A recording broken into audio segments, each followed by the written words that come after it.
All right, so this is the preview to the class on resonance and formal charge, and know that you don't have to understand everything, but if you have a few things written down and you've seen a few things the first time, it'll make understanding things so much better. When you get to class, you can make notes and you can ask questions. So we're going to draw Lewis dot structures for double or triple bonds. We are doing resonance, we're doing formal charge, and formal charge, I'm trying to find the one that says formal charge. We're going to count regions to figure out electron geometry also, and we're going to look at formal charge. So we have a few things to cover in this section. So read through this, see if you can come up with the answer to these ones. Take a guess and we can cover it in class when we get to it. So I like to say that these Lewis structures are extra, and the reason I say they're extra is that they take an extra step. So if you go back to page 43, so I'm going to go back up to page 43. So these were the steps to do, just like regular Lewis dot structures. It's 1 through 5. So those are those steps. This is an extra step that we do afterwards. Sorry. If we don't have enough electrons. So how do you know if you have enough electrons or not? Well, it comes from the counting. When I do N2, N has 5 valence electrons. You're going to multiply it by 2, and that gives you 10 total valence electrons. So when I try to fill the atom up and I get to counting, when I start putting them around and try to like make everything 8. So here's 2, 4, 6, 8, 10. I'm going to erase my circle so that you can see it. So here's my 10 electrons, but you'll see that no one has 8, and they have to have 8. Nitrogen's one of the elements that has to have 8. This one only has 6, and this one only has 6, so it's a problem. So what we can do is we can move an electron pair and we can stick it between them to share. So that's what's going on with this one. I need to carry over my lone pair because they didn't get copied over originally. So if you look now, 1, 2, 3, 4, 5. Sorry, I said that wrong. Let me count again. So 2, 4, 6, 8. So the right one's okay, but you'll notice my left one is still not okay. So what I can also do is I can take this pair and I can bring it over and share it. And then now, this is what the structure looks like. And you can tell each nitrogen has 2, 4, 6, 8, or 2, 4, 6, 8. They each have 8, but we haven't done anything to add electrons in or out. We are just taking our electrons and shifting them in. So it's how you deal with problems where you have used all your electrons, but you don't have everything 8.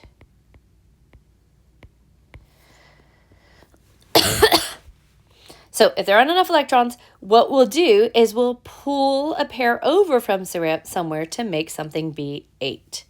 You're going to keep moving them until the central atom's at 8.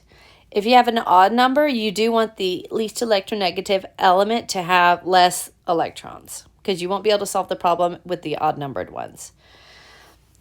So here's my total valence electrons, and I'm going to highlight the ones that are my lone pairs that see if I've got 12 as is. So 1, 2, 4, 6, 8, 10, 12. So I have all 12 listed, but you'll notice that my carbon itself only has 2, 4, 6, and that's a big no-no. Carbon has to have 8. So you can see what's happening with my electron. It's coming down and forming that bond. So again, if I start off like this, so 2, 4, 6, 8, 10, 12, none of my oxygens have 8. So what I can do, because you can count 2, 4, 6, 8, 10. I think I left one out. 2, 4, 6, 8, 10, 12. Yeah, I did. I left one out. This oxygen has 8. I can see that when I count it because I've got 2, 4, 6, 8. But the left oxygen doesn't. It's only got 6, 2, 4, 6. So what we do is we're going to take from the halves, which is the one that has the 8, and we're not actually taking it from him. We're just moving it to the middle to make them share it. Now everyone has 8. And this is what the molecules do. They really do. They shift them around so that everyone's happy. So see if you can do it with these molecules. This is how this one starts off looking, the base structure of it, and this is how this one starts off looking. First, you want to fill in until everything's got, it's 8. And then you want to keep moving electrons around until everyone can be happy.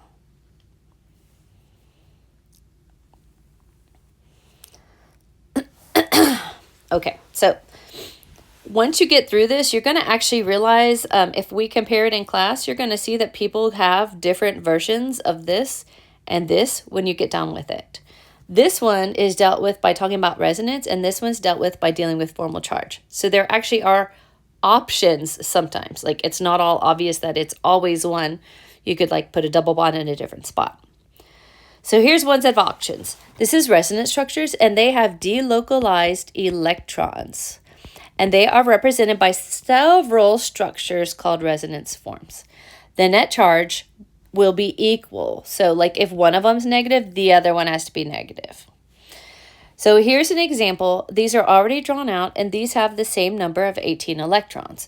You'll notice that everyone has 8, 8, and 8. So it's not a question of having 8. It's just, how do you know which side that lone pair, that bond goes on? Is it the right side or is it the left side? So what it turns out is that this is a completely different situation than having something that has sometimes a bond on the right. Some of them have bonds on the right and some of them have bonds on the left. What actually happens is they switch within the molecule. So the actual structure is going to be the average, and in some ways you can think of it as the blend of that shown by both resonance forms. So it's not that, we draw an arrow that looks like this to represent it, but it's that this is very quickly going to here, and then it's also very quickly coming right back and forth. So if you kind of blur your eyes, it's kind of like this motion where half the time the double bond's there and half the time the double bond's here, and it's really, really, really fast. It's a movement of electrons within it. We're not saying that they're tumbling, because they are tumbling, but we've actually found that the electrons actually move back and forth. So that's one thing that can happen with is a resonance structure, where it really is equally fair to have a lone pair on one side, a double bond on one side versus one on the other. And we have evidence to show this actually happens. So if the single bond, so an NO, that would be single bond, is 140, that's a picometer, it's just a distance. That would be considered a longer distance than the double bond. And they can measure these in molecules that have just an NO, and they can say that's how long it is, 140 picometers. They can measure in molecules that just have a double bond, and they can say it's 121. So above, when they jump back and forth, the actual length is the average of 140 and 121. So it's 130-ish.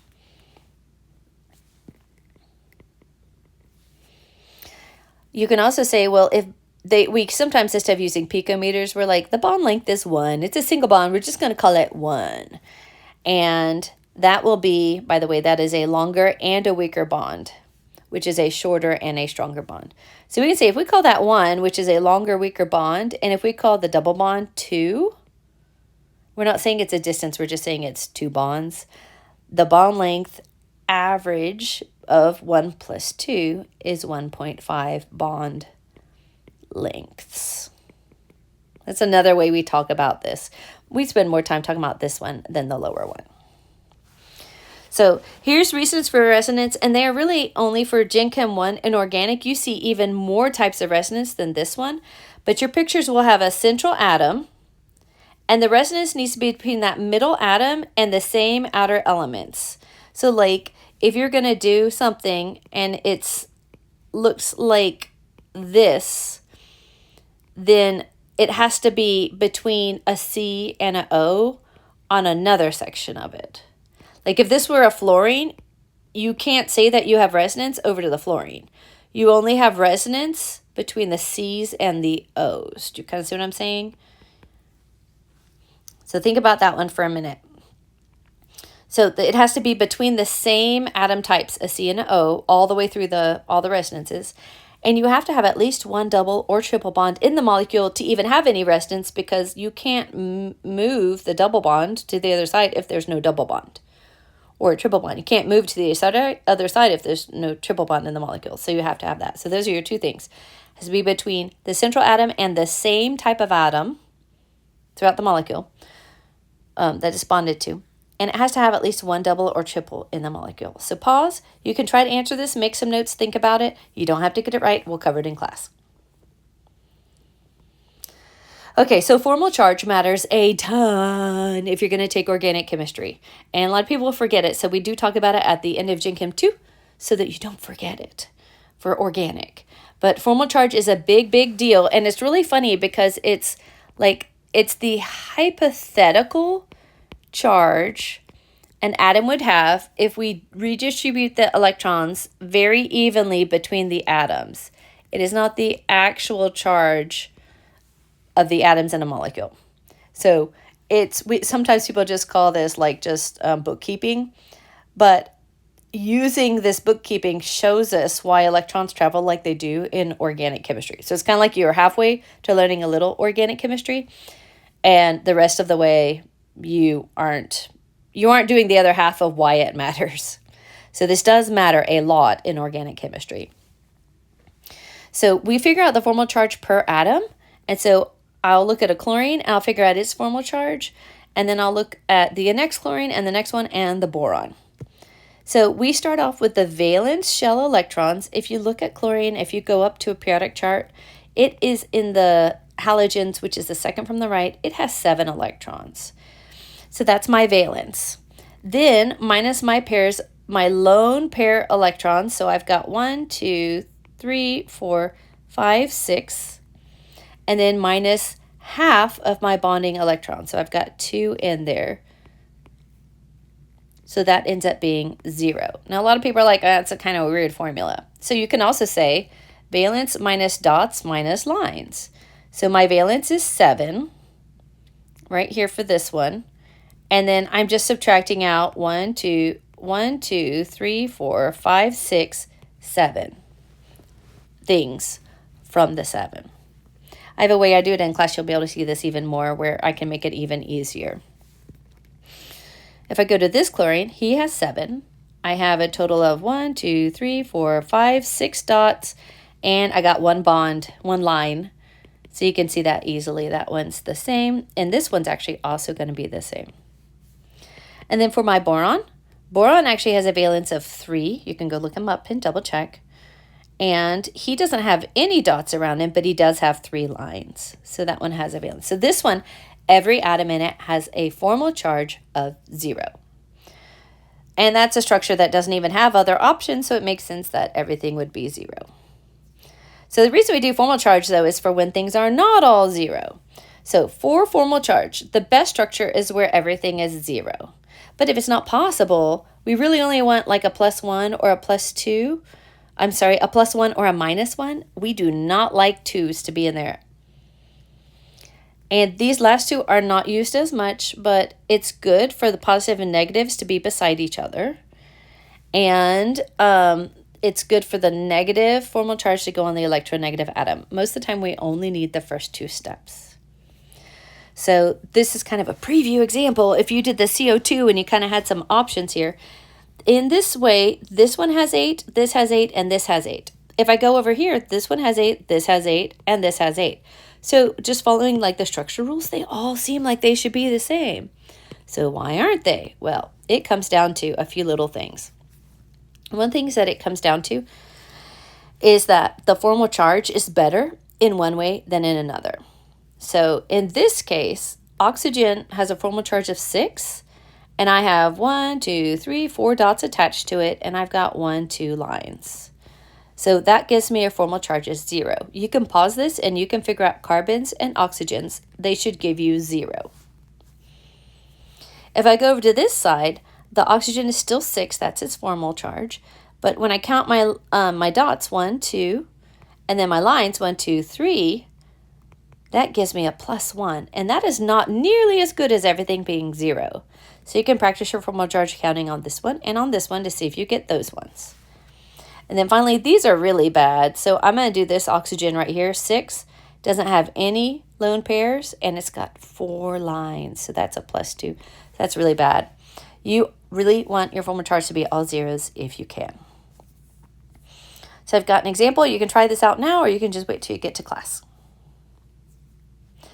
All right, and our other deal that we're going to focus on here is polarity. I have a little bit about geometry, but polarity is also a really big thing in organic chemistry, but it comes back a lot in Gen Chem 2 also. So we're going to look at this simulation. It's pretty cool. You can see how the electron density moves for things that have a lot of electronegativity. But if you remember the chart, the electronegativity is biggest in that direction. So this is where it's big. And this measures how strongly atoms are attracted to bonding electrons themselves. So it just means that if we're sharing some electrons, the bond, remember, is represented with lines. So if we're sharing some electrons between the two of them, the electrons prefer to sit right over here by the fluorine because fluorine's really electronegative. Electronegative is like a measure of how good it pulls over to the fluorine. So if we're measuring a difference in electronegativity, it tells us about the bond itself. So if you have Na and Cl, so you can tell they're on opposite sides of the chart, they're going to have a pretty big electronegativity difference. That one right there is an ionic bond. Ionic is anything greater than 1. But you already knew as ionic because this whole side of the chart bonded with this side of the chart is ionic. Now HCl, when you look at this one has a value of 0.7. So it would be considered polar and also covalent. You kind of already knew that too because this is one of those cases where the H kind of sits over on this side of the chart. Covalent is when you're just bonding over here. CCl, that one is 5, and then this one is 4. And that's just grabbing the numbers off the chart and comparing them. So you can try it over here and practice, and you can decide using this little category here what type of bond it is. But I will say that the closer the elements are, the less of a change in electronegativity you're going to have. So something that's side by side isn't going to have as big of a change as something that's a little bit further apart. Why does this matter? Why does it matter if we have a difference in electronegativity? So it matters in the overall molecule and whether or not it is polar and therefore has a dipole. So a dipole makes part of the molecule have a partial positive charge and have a partial negative charge. And these are real charges. They aren't that bookkeeping thing. They are real charges. So these are different elements, and so they have a different electronegativity. If you compare H and Cl, the electrons want to be near the Cl side of it. So that bond definitely has a dipole, and I can say that this part is it's going from the positive side, the more positive, and it's heading towards the negative. The chlorine is the negative side of it because chlorine is the most electronegative. And when I do it this way, it's like 2 ways to represent it. That's partial positive, partial negative. It's saying the same thing, but when you have that, it means that it has kind of like a magnet ability where when it gets near other molecules, it kind of lines up nice and neat, which creates all kinds of interesting properties. So try drawing this with these 2 different styles. Make sure you're going in the direction of the most electronegative atom. So this is overall why it matters. You can have a bond that has a dipole. So this is representing a bond that has a dipole. The electrons are not in the middle of the bond. So let's just pretend that's fluorine over here. The electrons are not in the middle of the bond. But if you think of a boat and trying to keep a boat like even and staying afloat, if a person sits here and a person sits here, it's still going to be balanced across the molecule. And so even though this side is a little bit negative and this side's a little positive and this side's a little negative, this molecule is considered not polar. So you should take notes in this section. We usually talk about this section a little bit more because it is a little bit confusing. You're like, well, wait a second, what's going on? Well, look what happens here. In this case, maybe this is fluorine and maybe this is like a hydrogen on this side. So the electrons are closer to the carbon, but then they also are close to the fluorine. You're going to be more likely to tip over your boat in this case. This one is going to be polar because your weight or your charge is not evenly balanced across the molecule. Here's another one where, like, if two people are sitting on one side, you're still not going to be balanced. So this will be polar. And in this case, you can tell they're really close in, but they are balanced because they're still kind of evenly spread out across the raft. So that is not polar. Definitely make some notes on this page because I haven't spent as much time on it. And there's some great questions that you could come up with and you can ask while you're looking at that page. This is a flow chart to help you figure out the polarity. So read through this flow chart. This kind of is a summary right here of the flow chart. And check through, like this tells you, you can try if the outer atoms are the same, polar, are there lone pairs, non-polar. So this is kind of helpful information. This is a way that we kind of talk about it looking across a molecule. We don't ask you to draw that picture, but we do ask you, like, is it polar, is it non-polar? And why do you care? Well, they tend to align when they're in an electric field. We can use an electrically charged object to attract molecules that are polar. They provide properties for certain liquids, lighting up positive to negative. Polar liquids will dissolve polar substances, and non-polar liquids will dissolve non-polars. The idea is that like dissolves like. And finally, ionic compounds can dissolve in polar things like water. So that probably feels like it's quite enough right there. But we even have a tiniest bit more in this section. So the last little bit is that we can then apply formal charge, polarity, and geometry to a molecule. So this is what's really, really interesting, is that you can actually figure out the shape of something by looking at all of the bonds that are in it. If something has 1, 2, 3 bonds, see the 3 right here? If something has 3 bonds, the name of it for the electron geometry is trigonal planar.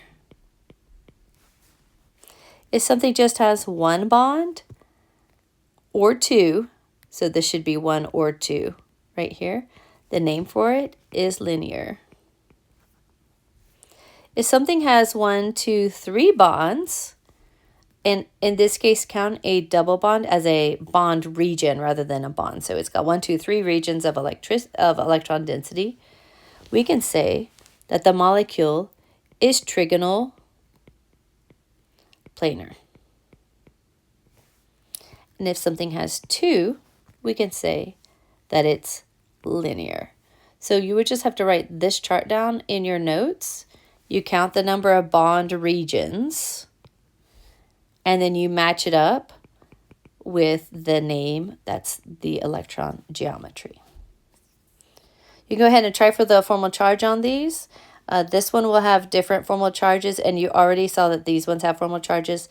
Everything will be 0 for this one, and everything will be 0 for this one. I'll let you know this will be polar, and nothing else will be polar.